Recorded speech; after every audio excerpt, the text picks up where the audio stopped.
Exclusive ಆದಂತಹ ಸುದ್ದಿ. ಅದರಲ್ಲಿ ಮೊದಲ ಪ್ರಮುಖ ಸುದ್ದಿ ಅಂತ ಅಂದ್ರೆ ದರ್ಶನ್ ಗ್ಯಾಂಗ್ ಕುರಿತಾದಂತಹ ಸುದ್ದಿ. ರೇಣುಕಾಸ್ವಾಮಿ ಹತ್ಯೆ ಪ್ರಕರಣದಲ್ಲಿ ದರ್ಶನ್ ಗ್ಯಾಂಗ್ಗೆ ಸಂಕಷ್ಟದ ಮೇಲೆ ಸಂಕಷ್ಟ ಬರ್ತಾ ಇದೆ. ಈಗ ದರ್ಶನ್ ಆಪ್ತರಿಗೂ ಕೂಡ ನಡುಕ ಶುರುವಾಗಿದೆ. ದರ್ಶನ್ ಗ್ಯಾಂಗಿಗೆ ಸಂಕಷ್ಟ ಮುಗಿಯೋ ಲಕ್ಷಣಗಳೇ ಕಾಣಿಸ್ತಾ ಇಲ್ಲ. ದರ್ಶನ್ ಆಪ್ತರಿಗೂ ಕೂಡ ನಡುಕ ಶುರುವಾಗಿದೆ. ಇವತ್ತು ಪವಿತ್ರ ಗೌಡ ಆಪ್ತೆ ಆಗಿರುವಂತ, ಪವಿತ್ರ ಗೌಡ ಸ್ನೇಹಿತೆ ಆಗಿರುವಂತ ಸಮತಾ ವಿಚಾರಣೆಗೆ ಹಾಜರಾಗಬೇಕು ಅಂತ ಪೊಲೀಸರು ನೋಟಿಸ್ ಅನ್ನ ಕೊಟ್ಟಿದ್ದಾರೆ. ಎಸಿಪಿ ಚಂದನ್ ಮುಂದೆ ಸಮತಾ ಇವತ್ತು ವಿಚಾರಣೆಗೆ ಹಾಜರಾಗಲಿದ್ದಾರೆ. ಆರೋಪಿ ಧನರಾಜ್ಗೆ 3,000 ರೂಪಾಯಿ ಸಮತಾ ಕಳಿಸಿದ್ರಂತೆ.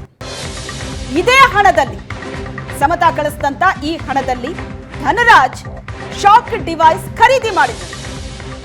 ಡಿ ಗ್ಯಾಂಗ್ ಜೊತೆ ಸಂಪರ್ಕದಲ್ಲಿದ್ರ ಹಾಗಾದ್ರೆ ಸಮತಾ? ಪವಿತ್ರ ಗೌಡ ಗೆಳತಿ ಸಮತಾ ಆರೋಪಿ ಧನರಾಜ್ಗೆ 3,000 ಹಣ ಕಳಿಸಿದ್ದು ಇದೇ ಸಮತಾ ಅನ್ನೋ ಮಾಹಿತಿ ಪೊಲೀಸರಿಗೆ ಸಿಕ್ಕಿದೆ. ಆ ಹಣದಲ್ಲಿ ಧನರಾಜ್ ಶಾಕ್ ಡಿವೈಸ್, ರೇಣುಕಾಸ್ವಾಮಿ ಹತ್ಯೆಗೂ ಮುನ್ನ ಕರೆಂಟ್ ಶಾಕ್ ಏನ್ ಕೊಡ್ಲಾಗಿತ್ತು, ಆ ಕರೆಂಟ್ ಶಾಕ್ ಕೊಡೋದಕ್ಕೆ ಅಂತ ಆ ಎಕ್ವಿಪ್ಮೆಂಟ್ ಅನ್ನ ತಂದಿದ್ದು ಧನರಾಜ್. ಮೆಗ್ಗಾರ್ ಡಿವೈಸ್, ಈ ಶಾಕ್ ಡಿವೈಸ್ ಖರೀದಿ ಮಾಡಿದ್ದು ಸಮತಾ ಕೊಟ್ಟಂತ ಈ 3,000 ರೂಪಾಯಿ ಹಣದಲ್ಲಿ. ಹಾಗಾದ್ರೆ ಡಿ ಗ್ಯಾಂಗ್ ಜೊತೆ ಸಂಪರ್ಕದಲ್ಲಿದ್ರ ಸಮತಾ? ವಕೀಲರ ಜೊತೆ ಸಮತಾ ನಿರಂತರ ಸಂಪರ್ಕದಲ್ಲಿದ್ದಾರೆ. ಈಗ ಸಮತಾ ವಿಚಾರಣೆಯನ್ನ ಪೊಲೀಸರು ನಡೆಸಲಿದ್ದಾರೆ. ಇವತ್ತು ವಿಚಾರಣೆಗೆ ಹಾಜರಾಗಬೇಕು ಅಂತ ನೋಟಿಸ್ ಕೊಟ್ಟಿದ್ದಾರೆ. ಎಸಿಪಿ ಚಂದನ್ ಮುಂದೆ ಸಮತಾ ಹಾಜರಾಗ್ತಾರೆ. ಹಲವು ಪ್ರಶ್ನೆಗಳಿಗೆ ಸಮತಾ ಉತ್ತರ ಕೊಡಬೇಕಾಗುತ್ತೆ. ಈ ಪ್ರಕರಣದಲ್ಲಿ ಯಾವ ರೀತಿ ಭಾಗಿಯಾಗಿದ್ದಾರೆ ಸಮತಾ ಅನ್ನೋದರ ಬಗ್ಗೆ ವಿಚಾರಣೆ ನಂತರ ಗೊತ್ತಾಗುತ್ತೆ. ಈಗ ಸದ್ಯಕ್ಕೆ ಪೊಲೀಸರಿಗಿರುವಂತಹ ಮಾಹಿತಿ ಅಂತ ಅಂದ್ರೆ ಆರೋಪಿ ಧನರಾಜ್ಗೆ 3,000 ರೂಪಾಯಿ ಹಣ ಕಳಿಸಿದ್ರು. ಆ ಹಣದಿಂದ ನಾನು ಡಿವೈಸ್ ತಗೊಂಡೆ ಅಂತ ಧನರಾಜ್ ಹೇಳಿರ್ಬೇಕು. ಹಾಗಾಗಿ ಆ ಒಂದು ಅನುಮಾನ ಪೊಲೀಸರಿಗಿದೆ. ಆ ನಿಟ್ಟಿನಲ್ಲಿ ಈಗ ವಿಚಾರಣೆಯನ್ನ ಪೊಲೀಸರು ನಡೆಸಲಿದ್ದಾರೆ. ಇವತ್ತು ಸಮತಾ ವಿಚಾರಣೆಗೆ ಹಾಜರಾಗ್ತಾರೆ. ಈ ಬೆಳವಣಿಗೆ ಕುರಿತಾಗಿ ಡೀಟೇಲ್ಸ್ ಅನ್ನ ನೀಡ್ತಾರೆ ನಮ್ಮ ಕ್ರೈಮ್ ರಿಪೋರ್ಟರ್ ಮಂಜುನಾಥ್ ಈಗ ಸಂಪರ್ಕದಲ್ಲಿದ್ದಾರೆ. ಮಂಜು, ದರ್ಶನ್ ಅಂಡ್ ಗ್ಯಾಂಗ್ ರೇಣುಕಾಸ್ವಾಮಿ ಕೊಲೆ ಪ್ರಕರಣದಲ್ಲಿ ಅಂಧರಾಗಿದ್ದಾಯ್ತು, ವಿಚಾರಣೆ ಎದುರಿಸ್ತಾ ಇದ್ದಾರೆ. ಆದ್ರೆ ಅಲ್ಲಿಗೆ ಮುಗಿಯಲ್ಲ, ಅವರ ಆಪ್ತರಿಗೆಲ್ಲರಿಗೂ, ಜೊತೆಗೆ ಈ ಪ್ರಕರಣದಲ್ಲಿ ಇನ್ನೂ ಯಾರ್ಯಾರು ಇನ್ವಾಲ್ವ್ ಇರಬಹುದು ಅನ್ನುವಂತಹ ಶಂಕೆ ವ್ಯಕ್ತವಾಗ್ತಾ ಇದೆಯೋ ಅವರೆಲ್ಲರಿಗೂ ನಡುಕ ಹುಟ್ಟುವಂತಹ ಸಮಯ ಬಂದಿದೆ ಅಂತ ಅನಿಸುತ್ತೆ. ಈ ಸಮತಾ ವಿಚಾರಕ್ಕೆ ಸಂಬಂಧಪಟ್ಟಂತೆ A1 ಆರೋಪಿ ಪವಿತ್ರ ಗೌಡ ಆಪ್ತಿಯಾಗಿರುವಂತಹ ಸಮತಾ ಪಾತ್ರ ಏನು, ವಿಚಾರಣೆ ಎಷ್ಟು ಕ್ರೂಷಿಯಲ್ ಅಂತ ಹೇಳ್ತೀವಿ? ಪ್ರತಿಮಾ, ಹೌದು, ಪ್ರಮುಖವಾಗಿ ಈ ಒಂದು ಪ್ರಕರಣವನ್ನು ನೋಡ್ತಾ ಹೋದಂತೆ ಈಗ ಅರೆಸ್ಟ್ ಆಗಿರ್ತಕ್ಕಂಥವ್ರು ಏನಿದ್ರೆ ಇವರನ್ನ ಹೊರತುಪಡಿಸಿ ದರ್ಶನ್ ಅಂಡ್ ಗ್ಯಾಂಗ್ಗೆ ಸಾಕಷ್ಟು ಸಂಕಷ್ಟ ವ್ಯಕ್ತವಾಗ್ತಿರ್ತಕ್ಕಂಥ, ಪ್ರಮುಖವಾಗಿ ಏನು ಪವಿತ್ರ ಗೌಡ ಆಪ್ತೆಯಾಗಿರ್ತಕ್ಕಂತಹ ಸಮತಾ ಏನಿದ್ದಾರೆ, ಈಕೆ ಸಮತಾ ಗೌಡ ಏನು ಧನರಾಜ್ ಅಂತ ಆರೋಪಿ ಏನಿದ್ದಾನೆ ಆ ಆರೋಪಿಗೆ 3,000 ಫೋನ್ ಪೇ ಮಾಡಿದ್ದಾರೆ. ಪ್ರಮುಖವಾಗಿ ಈ ಒಂದು ಮಾಹಿತಿ ಪೊಲೀಸರಿಗೆ ಸಿಗ್ತಕ್ಕಂಥದ್ದು ಏನು ಆರೋಪಿಗಳ ಮೊಬೈಲ್ ಅಂದರೆ ಏನು ತನಿಖೆ ವೇಳೆಯಲ್ಲಿ ಪೊಲೀಸರು ಆರೋಪಿಗಳ ಮೊಬೈಲನ್ನು ವಶಕ್ಕೆ ಪಡ್ಕೊಳ್ತಾರೆ. ವಶಕ್ಕೆ ಪಡ್ಕೊಂಡ ಸಂದರ್ಭದಲ್ಲಿ ಅವರ ಮೊಬೈಲನ್ನು ರಿಟ್ರೀವ್ ಮಾಡುವಂಥ ಕೆಲಸವನ್ನು ಮಾಡ್ತಾರೆ. ಜೊತೆಗೆ ಮೊಬೈಲನ್ನು ಎನ್ಕ್ವೈರಿ ಕೂಡ ಅಂದರೆ ಪರಿಶೀಲನೆ ಕೂಡ ಮಾಡ್ತಾರೆ. ಆ ವೇಳೆಗೆ ಈತನಿಗೆ ಹಣ ಬಂದಿರುತ್ತೆ. ಆ ಹಣ ಬಂದಿದ್ದನ್ನು ಓಪನ್ ಮಾಡಿ ನೋಡಿದಾಗ ಇದು ಸಮತಾ ಮೊಬೈಲಿಂದ ಬಂದಿರತಕ್ಕಂಥ ಫೋನ್ ಪೇ ಆಗಿರ್ತಕ್ಕಂಥ ನಂಬರ್ ಆಗಿರ್ತದೆ.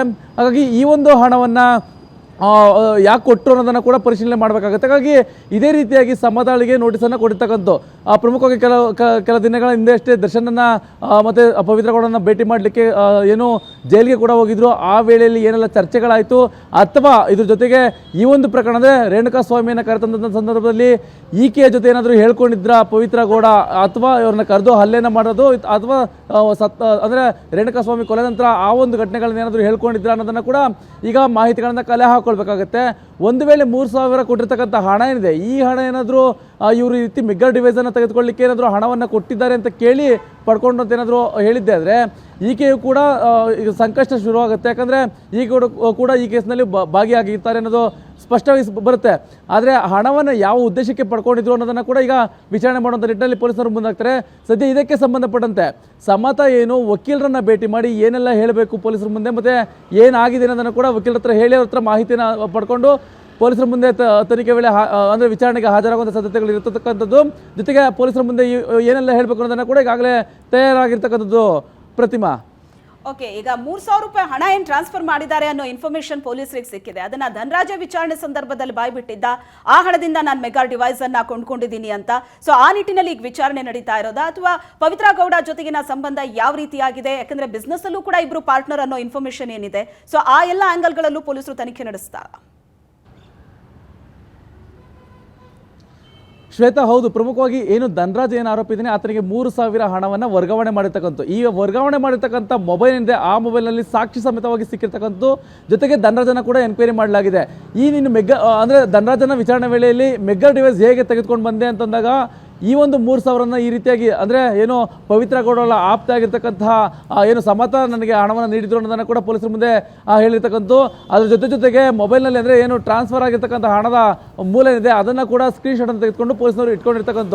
ಸದ್ಯ ಇದಕ್ಕೆ ಸಂಬಂಧಪಟ್ಟಂತೆ ಸಮತಳನ್ನು ವಿಚಾರಣೆ ಮಾಡುವಂಥ ಸಂದರ್ಭದಲ್ಲಿ ಅಂದರೆ ಇವತ್ತು ವಿಚಾರಣೆ ಕರೆದರೆ ವಿಚಾರಣೆಯಲ್ಲಿ ಕೆಲವೊಂದು ಪ್ರಶ್ನೆಗಳು ಅಂತಂದಾಗ ಈ ಒಂದು ಹಣವನ್ನು ನೀವು ವರ್ಗಾವಣೆ ಮಾಡಬೇಕಾದ್ರೆ ಏನು ಹೇಳಿ ಧನರಾಜ್ ನಿಮ್ಮ ಹತ್ರ ಏನು ಹೇಳಿ ಹಣವನ್ನು ಇಸ್ಕೊಂಡ್ರು ಅನ್ನೋದನ್ನು ಕೂಡ ಕೇಳ್ತಾರೆ. ಅದಕ್ಕೆ ಸಮತ ಏನು ಪ್ರತ್ಯುತ್ತರ ಕೊಡ್ತಾರೆ ಅನ್ನೋದನ್ನು ಕಾದು ನೋಡಬೇಕಾಗುತ್ತೆ. ಇನ್ನು ಪವಿತ್ರ ಗೌಡ ಮತ್ತು ಜೊತೆಗೆ ಸಮತ ಇಬ್ಬರು ಕೂಡ ಬಿಸ್ನೆಸ್ ಪಾರ್ಟ್ನರ್ಸ್ ಆಗಿರ್ತಕ್ಕಂಥ ಈ ಒಂದು ಘಟನೆ ಅಂದರೆ ರೇಣುಕಾಸ್ವಾಮಿಯ ಕೊಲೆ ಪ್ರಕರಣ ಇದೆ, ಅದು 3 ದಿನಗಳ ನಂತರ ಈ ಒಂದು ಅಂದರೆ ತನಿಖೆಯ ಹಂತ ಕಂಪ್ಲೀಟ್ ಆಗಿ ಬರ್ತಕ್ಕಂಥದ್ದು 3 ದಿನಗಳ ನಂತರ, ಕೊಲೆಯಾದ 3 ದಿನಗಳಲ್ಲಿ ಬರುತ್ತೆ. ಹಾಗಾಗಿ ಆ ನಡುವೆ ಏನಾದರೂ ಪವಿತ್ರ ಗೌಡ ಏನಾದರೂ ಹೇಳ್ಕೊಂಡಿದ್ಲ, ಅಥವಾ ಈ ಹಿಂದೆ ಅಂದರೆ ಏನಾದರೂ ರೇಣುಕಾಸ್ವಾಮಿ ಏನಾದರೂ ಮೆಸೇಜನ್ನು ಮಾಡ್ತಕ್ಕಂಥದ್ದು ಸಮತಳ ಬಳಿ ಹೇಳ್ಕೊಂಡು ನಾಳೆ ದಿನ ಈ ಥರ ಕಿಡ್ನಾಪ್ ಮಾಡ್ತಿದ್ದೀವಿ ಅನ್ನೋದನ್ನು ಕೂಡ ಏನಾದರೂ ಹೇಳ್ಕೊಂಡಿದ್ದಾರೆ, ಇದೆಲ್ಲವನ್ನು ಕೂಡ ಪ್ರಶ್ನೆ ಮಾಡುವಂಥ ನಿಟ್ಟಿನಲ್ಲಿ ಕೂಡ ACP ಚಂದನ್ ಮುಂದಾಗ್ತಾರೆ. ಒಟ್ಟಾರೆಯಾಗಿ ಈ ಒಂದು ಪ್ರಶ್ನೆಗಳಿಗೆ ಎಷ್ಟು ಉತ್ತರಗಳು ಸಿಗುತ್ತೆ ಅನ್ನೋದು ಕಾದು ನೋಡಬೇಕಾಗಿದೆ. Shwetha, thank you so much Manju. ಮತ್ತೆ ಸಂಪರ್ಕಿಸ್ತೀವಿ ಇನ್ನಷ್ಟು ಡೀಟೇಲ್ಸ್ ಅನ್ನ ಪಡೆಯೋದಕ್ಕೆ.